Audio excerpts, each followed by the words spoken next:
This video is reviewing the P4 module waves, and it's going to do an overview of the kind of basics of waves, the key points that we need to remember that you can sort of to help support you with revision. Okay, so this is going to be a reasonably quick summary, but obviously you can replay the video as much as you need, kind of focus on each section. Okay, so first big question, what is a wave? Okay, so there are two things that you need to make sure you have clear in your mind when you're defining what a wave is, okay? And the first thing is that waves transfer energy, okay? That's something that all waves do. They transfer energy from one place to another, and that can be through a mechanical mechanism, like say a water wave, or it can be through like an electromagnetic wave, which is transferring energy in the form of light. But the other point that is often missed alongside that is a wave transfers energy, but without transferring matter, okay? And so the key point is that the particles that make up the wave are not transferred from one place to another, okay? So if we use an example of a Mexican wave, for example, so imagine you're at a football game, a Mexican wave is propagating, which just means traveling, around the stadium, okay? So you're going to be involved in the Mexican wave, the wave comes by, you stand up, you throw your arms in the air, you're part of the wave. You haven't moved out of your seat, you're still in your seat, you have not been transferred, but the wave, which is visible, kind of traveling through the crowd, that is transferring energy, okay, around the stadium, okay? You are simply oscillating up and down in the position of your seat, okay? So you oscillate around a fixed position. So one of the most important key words to kind of be really conscious of when we are talking about waves, okay, is that all waves are based on oscillations, okay? So as a key word, okay, oscillations just means vibrations, okay? But vibrations around a fixed point, okay? So oscillations is a vibration around a fixed point. So for example, on this wave, this particle here, particle A, is going to be oscillating up and down around this point, okay? It's not going to be traveling to the left because only the energy is transferred via the wave. It's just going to be oscillating around this fixed point, which just means vibrating, okay? So we have two major types of waves, okay? We have transverse waves and we have longitudinal waves, okay? Now, in a transverse wave, as I've just said, the particles are oscillating. Like, so if I think about this particle A, it's going to be oscillating up and down like so, okay? And in a transverse wave, the oscillations are perpendicular to the direction of propagation, okay? So this is a particularly important statement. In a transverse wave, oscillations are perpendicular to the direction of propagation. So let's just make sure we're really clear about all three of those words, okay?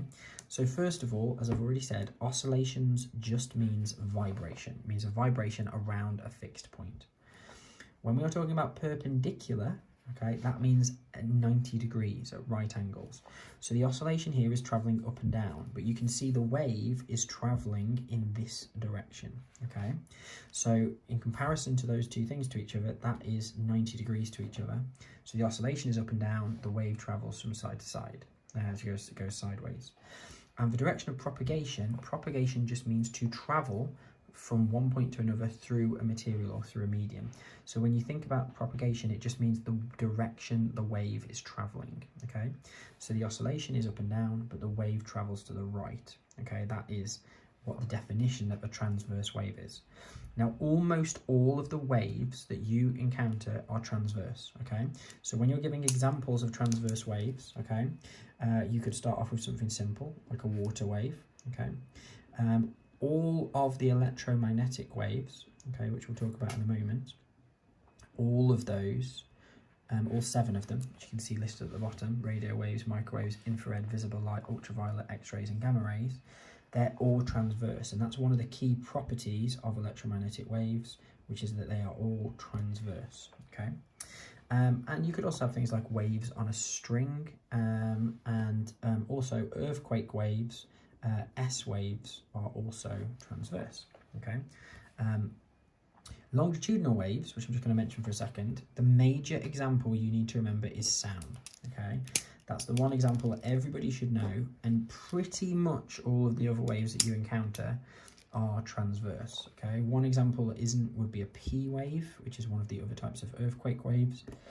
That's covered in more detail in triple physics, more so than combined science, so just be aware of that. But sound is the one example everybody should know of a longitudinal wave, okay? And so in a longitudinal wave, the oscillation, okay, remember, which is the fancy word for vibration, okay? So in a longitudinal wave, the oscillations are parallel to the direction of propagation. So that is the definition of transverse and longitudinal, okay? So transverse waves, the oscillations are perpendicular, and so hence they vibrate up and down and the wave travels to the right. In a longitudinal wave, the oscillations are parallel to the direction, so the wave travels in this direction, okay, still, but this would be a longitudinal wave, okay? So that's the difference, okay? So, and our examples. So we need to be able to annotate and describe these two waves in a bit more detail. So first let's focus on transverse. Now you'll notice here there's two diagrams. Now both of these diagrams are actually very, very similar, okay? But the first thing you must note if you're doing a diagram or labeling a diagram in your exam of a transverse wave is you must establish, am I annotating a graph or am I drawing on a diagram, like a picture, okay? Because it really matters, it makes a difference. So this first graph that we're going to do, we're going to have the x-axis be distance, okay? It is a different graph, and you must pay attention to this, if the x-axis is time, okay? So let's just label the things that we can here. So we call each of these raised crests a peak. We can also call them a crest, okay? Peak or crest is the name of the top points. And the bits at the bottom we call a trough, okay? That's the bottom part of the wave. Any point on the wave, like so this point here, A, okay, that experiences a displacement from this center point, the dotted line, okay? We call this dotted line the equilibrium position. And so that's the center point around which the particle is vibrating. That's the same on both graphs, okay? So the particles all each have a displacement around their equilibrium position. Now the maximum displacement, when it goes up to the very top of a peak, we call that the amplitude, okay? So the amplitude is defined as the maximum displacement, and you can label that exactly the same on both graphs. That does not change, okay? So one key thing that comes up in exams is the amplitude, you'll note, is the distance from the equilibrium position to the height of the wave. Sometimes they'll give you the total height, okay, like this arrow here. It's only from the center point to the top, which is the amplitude. So let's say, for example, they told you that was 10 centimeters, then the amplitude would be 5, okay?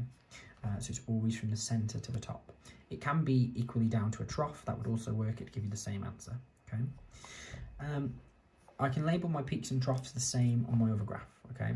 So that's exactly the same. All that stuff is the same. So now we get to the difference. So I've said this graph has got an axis of distance, and that means if I label the distance between two peaks, okay, that is the wavelength, okay, and the symbol for wavelength is lambda, okay, it's the Greek letter lambda, okay, so that's the wavelength, and the wavelength is the distance between two points on a wave that are in the same phase. So for example, two peaks or two troughs, or from the start to the end of a wave. And to be clear, one wave is always up, down and back again. It has to have a peak and a trough, okay?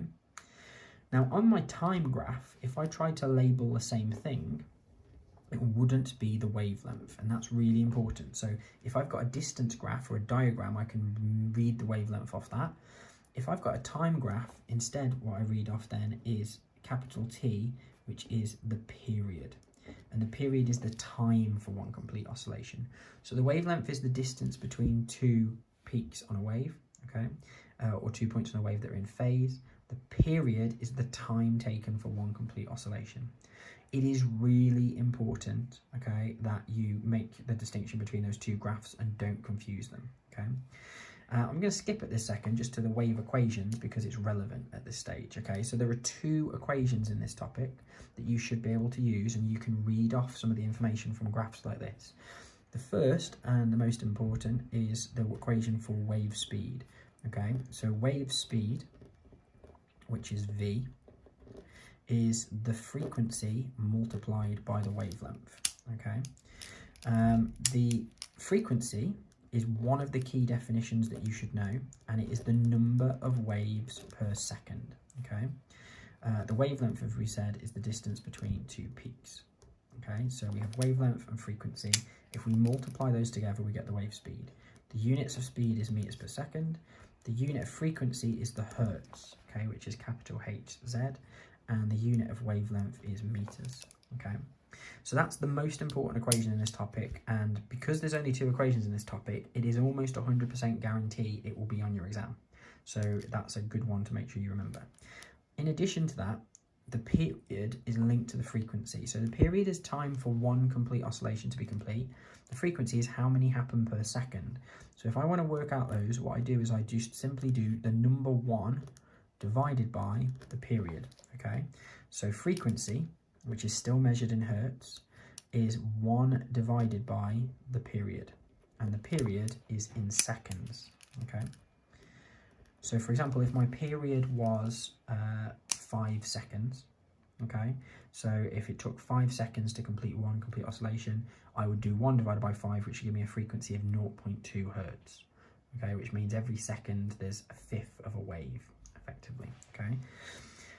In addition to that, one additional thing just to mention is that very often the numbers that you get given from particularly electromagnetic waves are very large. So it pays to make sure that you are familiar with your various prefixes.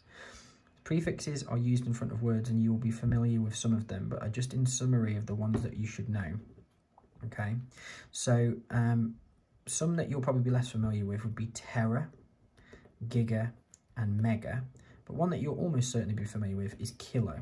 Okay, so you probably know that a kilometre is 1,000 metres, okay? Or a kilogram is 1,000 grams. So kilo means 10 to the power of 3, okay? Now mega is basically like a million, it's 10 to the power of 6. And giga is 10 to the power of 9. You'll probably be familiar with those, not necessarily from science, but from IT. So if you think about data that we transfer in computing, gigabytes, megabytes, kilobytes, and even terabytes, being even bigger than that, those are the bits of data processing units that we transfer when we transfer data. So you have tera, and tera is 10 to the 12. So you can see the pattern here is you should know the multiples of 3. Okay, so they might say, for example, that a wave has a frequency of 5 gigahertz, and obviously it's up to you then to realize that giga means 10 to the 9. You can obviously go smaller than this though, okay? So going the other way, M is milli. Micro is this Greek letter nu, which is a U with a line in front of it. And then we have nano, okay? And then we also have below that pico, okay? And so milli is 10 to the minus 3. Micro is 10 to the minus 6, nano is 10 to the minus 9, and pico is 10 to the minus 12, okay? So you should be familiar with those prefixes. One other that doesn't match that pattern of 3s is centi, as in like a centimetre, and that is 10 to the minus 2, okay? So just be familiar with those, because they very often come up in this topic and they can come up in other places, okay? Not just in physics, but also in chemistry and biology too. Okay, so we have our transverse wave diagrams, and we have the two different types. We should be able to label those accurately, and we should recognise that transverse waves, the oscillations are perpendicular to erection propagation. These are the two wave equations that we need to know for this topic. So moving on into longitudinal waves, the difference, remember, is that oscillations are parallel. And a good example of this would be a sound wave. So what you have here is you have a diagram of what a drawing of this might look like. So we have this line here, which represents, for example, like a moving string, for example, on a guitar, and the air particles that are moving and propagating through space. So they will be traveling in this direction, and as we've said, the oscillation is going to be parallel. So this red line would be moving forwards and backwards as the wave propagates in that direction. Okay, now what these lines represent in this diagram of a longitudinal wave is if you were to mark one of these particles, the line represents the position of a particle. So it's helpful when you see this diagram to think, if I'm just going to draw a particle at the center of each one of these lines, because all the lines show me, the lines aren't waves. That's one mistake sometimes people think for this diagram, is they think each of the lines is a wave. It's not. Each of the lines represents just the position of the particles. And so what you can see by putting them as lines, you can see some of the particles here are close together and some of them are spread out. So the regions where the particles are close together, these are called compressions. And the regions here, for example, like where the particles are spread out, are called rarefactions. That's not the same as refraction, it's a rarefaction. So rarefactions are where the particles are spread out, compressions are where they're close together, okay? One additional fact that you should know about sound waves in particular is that they are longitudinal pressure waves. So where you have compressions, those are regions of high pressure. And rarefactions, by extension, are areas of low pressure. And that's to do with the spacing of the particles. So if the particles are closer together, the pressure is higher. There's not as much that you can label on this diagram. So notice in the transverse one, we labelled the peaks and the troughs. On this one, we've labelled compressions and rarefactions. We can, however, label the wavelength, and that is the distance between either two compressions or two rarefactions. So if I was to do it between two rarefactions, it would be like so. That would be the wavelength. Or I could do it from here to here, for example. Obviously that should be a straight line between two compressions, okay? So it's either the distance between two compressions or two rarefactions. That is the wavelength if you're reading it off a longitudinal wave. So we have longitudinal waves and we have transverse, okay? We have our wave speed equation. We need to be able to use that. So I just want to move on to the sort of next key section of this, because again, this is just a summary video. And one of the next key bits that we move on to is after we talk about how we can, the different ways we can use the wave speed equation to kind of measure, say, for example, the speed of sound, is we talk about the electromagnetic spectrum. So the electromagnetic spectrum is a series of waves that are all the same type of wave. They're all made from electric and magnetic fields, okay? So the name of this is the electromagnetic spectrum. And the reason the word spectrum is used, spectrum means like a continuum, okay? So they all kind of blend from one to the other, okay? Now, there are four major properties you should know about all of these waves that they all have in common. The first is that they're all transverse waves. The second is that what they actually consist of is their oscillation is that they are oscillating electric and magnetic fields. So it's made of two fields, an electric field and a magnetic field, both of which are oscillating 90 degrees to each other. Hence the 90 degrees making it transverse, perpendicular, okay? And the next 2 points are particularly important, right? All the electromagnetic waves can travel through a vacuum, so they don't require particles to travel through. So a vacuum would be, for example, space. Okay, so they can all travel through space, they can all travel through a vacuum, they don't require particles. Sound waves, as you can see in this diagram, require particles to be bumping into each other. So they do require particles, but electromagnetic waves don't, they can travel through a vacuum. And they all travel at the same speed, okay, which is the speed of light, which has the symbol c, okay? So they all travel at 3 × 10⁸ meters per second, or 300 million meters per second. So that's important, because if we look at the wave speed equation, wave speed is frequency times wavelength. So because they all have the same speed, and that speed is the speed of light, which is 3 × 10⁸, the thing that makes them different is they all have different frequencies and wavelengths. And so you need to know the pattern, and you can hopefully see that in the drawing. So gamma waves, which are at the far end, those have the shortest wavelength. Okay, and you can see that in the diagram by the fact that the waves are all bunched up together. Because they have the shortest wavelength, that means they also have the highest frequency. Okay, they have the highest number of waves per second, And as a consequence of that, as a consequence of the fact that they have a high frequency, gamma waves have the highest energy. Okay. And an example of that you might want to think about is, for example, that both X-rays and gamma rays, both of those are types of ionizing radiation, which means they have enough energy to knock off electrons. Okay, that's important in the radioactivity part of P4. So these have the highest energy and hence are able to do that, where the other waves can't. Okay, so the main things you should know about the electromagnetic spectrum overall is you should know the 4 properties that all of them have. They're all transverse, they're all made from an electric and magnetic field, they travel through a vacuum, and they travel at the speed of light. And you should know the order. So we have radio waves, which have the longest wavelength, the lowest frequency, and hence the lowest energy. Then microwaves, infrared, visible light, ultraviolet, X-rays, and gamma rays.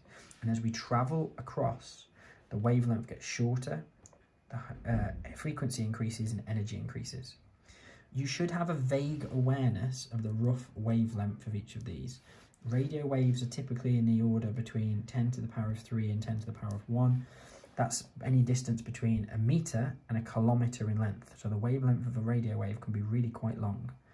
Microwaves are approximately 10 to the minus 1 to 10 to the minus 2. They're typically in the order of a couple of centimetres in length. Okay, so like 10 to 20 centimetres, for example, would be like a typical microwave that you'd have in your microwave oven.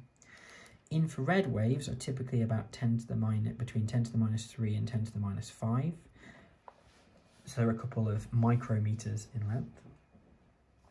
Visible light is specifically between 7 and 3 times 10 to the minus 7 meters. So that's between 700 and 300 nanometers. Okay, that's the range in which we can see. Another point I just need to make about visible light is you should know the colours of the visible spectrum. Remember, this is the only bit that we can see, and that is red, orange, yellow, green, blue, indigo, and violet. Okay, so you should know those colours, and those colours match this same pattern. So violet light, for example, has the shortest wavelength because it's closer to gamma, has the highest frequency, and has the highest energy. Red light, for example, has a longer wavelength, a lower frequency, and lower energy. Ultraviolet waves are typically between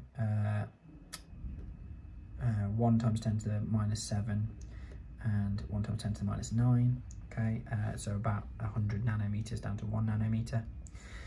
X-rays then are typically about 10 to the minus 10, and gamma rays can be as low as 10 to the minus 15, but often 10 to the minus 12 would also be a reasonable estimate. And there's actually a fair bit of crossover between X-rays and gamma rays. The key difference, and this is an important difference, is they're both ionizing, but X-rays are not produced by radioactivity. The key thing that makes a gamma ray is it's a type of nuclear radiation, and it is produced specifically by radioactivity, whereas X-rays can be produced by firing electrons at a metal target. So you should have simply an awareness of those numbers. The last thing you should know about the electromagnetic spectrum on a basic level is you should know uses for all of them. In triple science, you should be able to go into more detail about the differences between X-rays and gamma rays and the various dangers that each of them pose. But for combined science, which is what I want to focus on now, and just as a summary, you should know uses. So I'm just going to highlight some key uses for each of these that you should be aware of, okay? So the first use that I would really strongly highlight for radio waves and microwaves is communication, okay? So both of these are used for communication, and that's probably one that you'll be pretty familiar with, you'll be pretty obvious with, radio communication, but also for radio waves, we can talk about TVs. And for microwaves, a really important one is mobile phone communication, okay, is done on microwaves. Infrared is used in thermal imaging, which is one that people will be familiar with, but one that people forget that I want to remind you of is in remote controls. So, for example, the clicker that your teacher uses, your TV remote control, all of those are powered by infrared light, okay? Visible light is obviously the part of the spectrum that we can physically see. One use of that would be helpful to remember would be in fibre optic cables. And obviously we use it in light shows and other things like that. Ultraviolet is used to detect forgeries. It's used in security.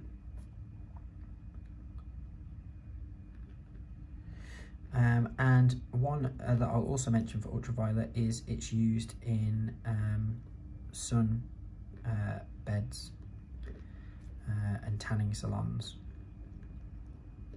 Okay. X-rays, probably the easiest one, is in medical imaging. So obviously taking an X-ray to look at hard tissue like bone. But also there's other types of medical imaging like CAT scans that use X-rays. And one that an additional use for that people don't really remember, but is in X-ray crystallography. So we use that to determine the structure of crystals in chemistry. And gamma rays, the key one just to point out here is think of the T's. Okay, so we use them in medical traces and in treatment of cancer. Okay. Don't put that it will cure cancer, because sadly it can't do that, but it can be used to treat cancer in radiotherapy, and we can use it as medical traces to kind of determine where like tumorous tissue like sort of sits within the body. It also can be used to sterilize medical equipment, would be another use of gamma that we could use. So that's just a summary of sort of the key uses. There's other obvious ones like microwaves in cooking. Okay, and obviously that's a microwave oven. Infrared, also used in cooking, but obviously that's like an oven, okay? So there are other ones that we could talk about. Make sure for yourself that you know sort of probably at least 2 uses for each, so that you have a good awareness of those, and when you see them in exams, that can be a nice easy mark that you can pick up. So this is our summary of waves, okay? This is not everything in the waves topic. There are other aspects we could talk about, particularly about practicals to like determine wavelength using wave speed using say a ripple tank, for example. It's one thing we haven't covered here, and we can expand upon the electromagnetic spectrum in terms of the uses. It's also worth noting, if you're doing triple science, if you're doing triple physics, there are other aspects that I've not covered at all here, particularly about interactions of waves, so reflection, refraction, dispersion, and how we can do ray diagrams to represent those things. So that's in addition to this, but this gives you a core overview of the key information that you should be really solid on for the waves topic, okay? So make sure you can clearly label and know the differences between transverse waves and longitudinal waves. Make sure you know the examples, the equations, and that you can talk about the electromagnetic spectrum. Remember the order, okay? Like learn that, learn the properties, and this general pattern of, if you remember that gamma is the shortest wavelength, highest frequency, highest energy, it will help you, if you can remember the order, know this sort of hierarchy there. So you would know that X-rays have higher energy than visible, for example, because it's closer to gamma. So make sure that's sort of really clear in your revision.